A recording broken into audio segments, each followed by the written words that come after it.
O jornalismo literário, ou novo jornalismo, é muito difícil de definir. É fácil reconhecer quando você está de frente para um texto nesse formato, mas é relativamente difícil de conceituar. Nós já falamos aqui de Truman Capote, do livro dele A Sangue Frio, nós já falamos da revista Realidade, da revista Piauí, e hoje vamos tentar definir que diabos é jornalismo literário. Eu sou o J. Fagner e esse é o podcast Editoria Livre. Podcast Editoria Livre.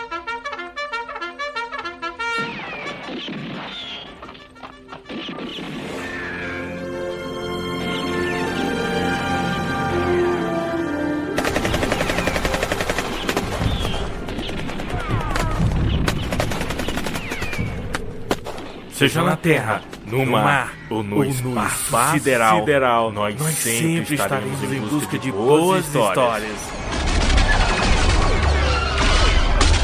A grande pergunta que fica é: como definir o que é o novo jornalismo? É preciso admitir que esse é um termo evasivo, vamos dizer assim. Ele surge em 1973, quando Tom Wolfe lança uma antologia com o título Novo Jornalismo. Nessa antologia, havia artigos escritos por Hunter Thompson, Joe Didion, Gay Talese e Norman Mailer. É muito provável que Tom Wolfe tenha dado esse nome para romper com todas as formas de jornalismo que já haviam sido produzidas até ali. Os autores da revista The New Yorker, assim como muitas outras pessoas, criticaram muito a escolha do nome. Segundo eles, aquilo que era apresentado como novo já existia havia pelo menos 200 anos. Como resolver a questão? Quem estava certo? Aquela forma de escrever estava presente no jornalismo americano, bem como no jornalismo inglês, desde os primeiros jornais publicados. No entanto, jornalistas como Hunter Thompson, Norman Mailer e o próprio Tom Wolfe traziam algo de novo. É claro que eles estavam usando metodologias já conhecidas, mas também inovavam em cima delas.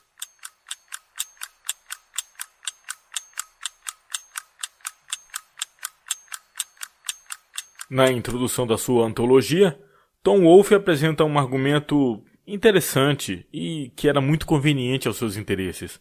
Sua crítica era referente aos experimentalismos linguísticos que os ficcionistas estavam empenhados em realizar. Segundo essa crítica, esses autores se esqueciam de olhar para a vida acontecendo, tão preocupados que estavam com a linguagem utilizada. Os jornalistas literários, por sua vez, estavam descrevendo aquilo que viam, ouviam e sentiam.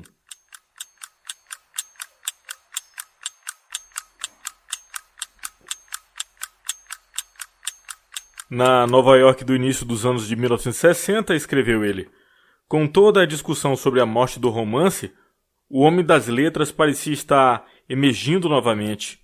Havia uma discussão considerável sobre criar uma elite cultural baseada no que os literatos locais acreditavam que existiam em Londres. É claro que essas esperanças foram frustradas pelo surgimento repentino de uma outra horda de visigodos, os novos jornalistas.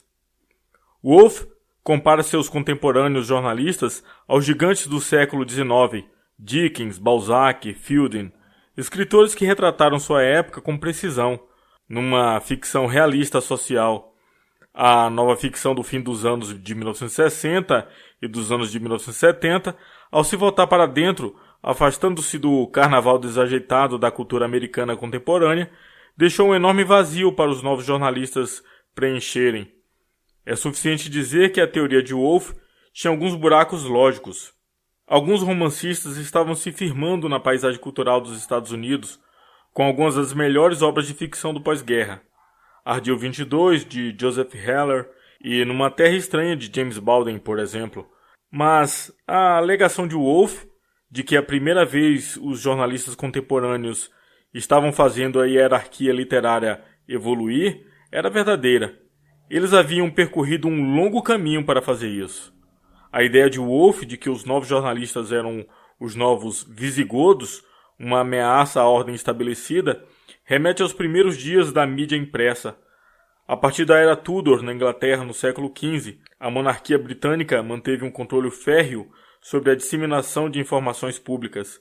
A história do jornalismo é, de muitas maneiras, uma história de opressão e censura. Na Grã-Bretanha, inúmeros decretos governamentais, a iniciativa do Conselho Real de assumir um papel de censor, a supressão da imprensa por Oliver Cromwell em 1655, forçaram os jornais à clandestinidade.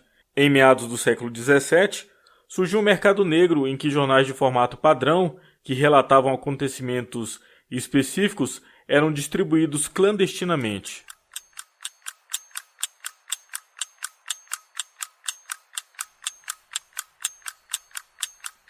Todo esse controle com mão de ferro sobre a livre circulação de ideias na imprensa criou um próspero mercado para a sátira.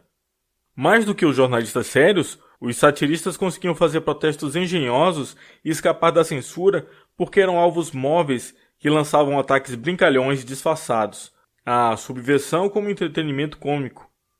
Jonathan Swift, filho de ingleses nascido em Dublin, testemunhou a corrupção política quando era aprendiz de Sir William Temple, diplomata inglês e membro do parlamento irlandês aposentado. Em 1710, Swift se tornou editor do Examiner, que passou a ser o órgão oficial do Partido Conservador. Crítico feroz da dominação do governo inglês sobre a Irlanda, Swift escreveu uma série de ataques violentos e emocionados à política da Grã-Bretanha. Seu ensaio A Modest Proposal, de 1729, que defendia a prática de comer crianças irlandesas como o melhor paliativo para a superpopulação e a escassez de alimentos do país, atribuiu a abjeta pobreza aos britânicos, mas disfarçou isso tudo numa sátira mordaz e divertida. Ele escreveu assim, abre aspas, há da mesma forma uma grande vantagem em meu esquema, porque ele impedirá os abortos voluntários e a terrível prática das mulheres que assassinam seus filhos bastardos ali na frente entre nós, sacrificando os pobres bebês inocentes, mais para evitar despesas do que a vergonha, desconfio, o que levaria o coração mais cruel e desumano a derramar lágrimas e sentir pena. Fecha aspas.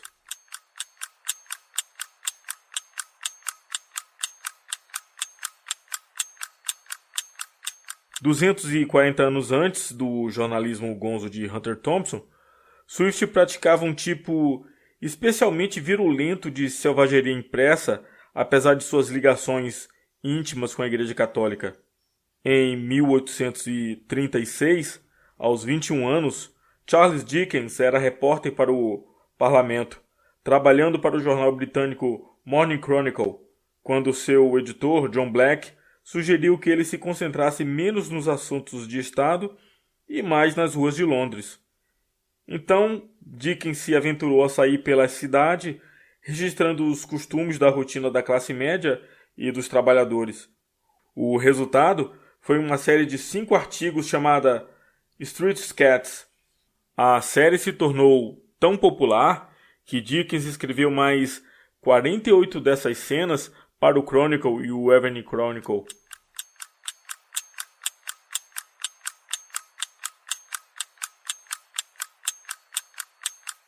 Escrevendo sobre o pseudônimo de Boss, Dickens criou uma série de retratos modestos que captaram os trabalhadores comuns, homens e mulheres, atendentes de banco, balconistas de lojas, padeiros, lavadeiras, pessoas que cuidavam de seus negócios com pouca cerimônia ou ambição, a maioria silenciosa de uma sociedade que aderia firmemente a um código de classe rígido e que tinha pouca utilidade para as engrenagens humanas da economia industrial.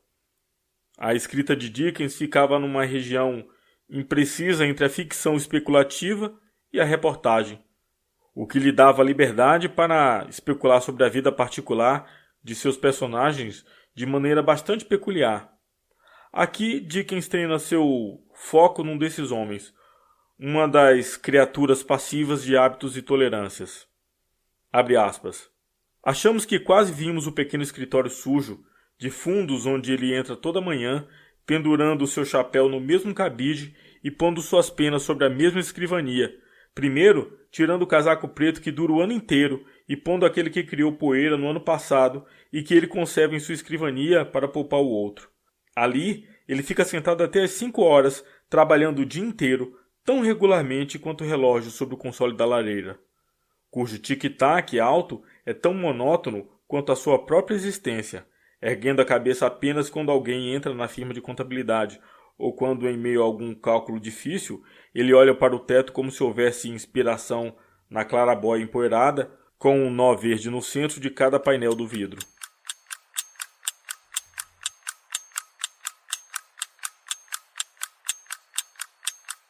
Aquele era um jornalista preenchendo o vazio da vida de seu objeto da forma como achava adequada. O sucesso da série de Boss daria a outros escritores liberdade criativa para fazer a mesma coisa.